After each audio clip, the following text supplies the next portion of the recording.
म्हणजेच बाबासाहेब आंबेडकर यांचा महापरिनिर्वाण दिन आहे. भारतीय राज्यघटनेचे शिल्पकार डॉक्टर बाबासाहेब आंबेडकर यांचा जन्म 14 एप्रिल 1891 रोजी मध्य प्रदेशातील महू या गावी झाला.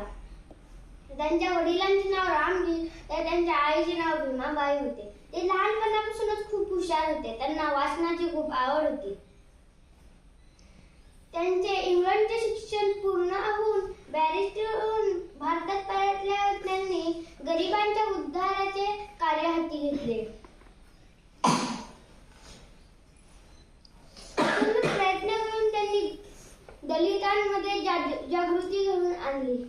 त्यांनी महाड येथील 14 खुले करण्यासाठी फार मोठा लढा दिला.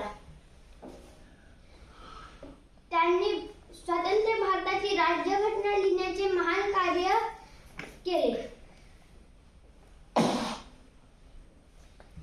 आज या महामानवाचा 6 डिसेंबर 1956 रोजी महापरिनिर्वाण झाले.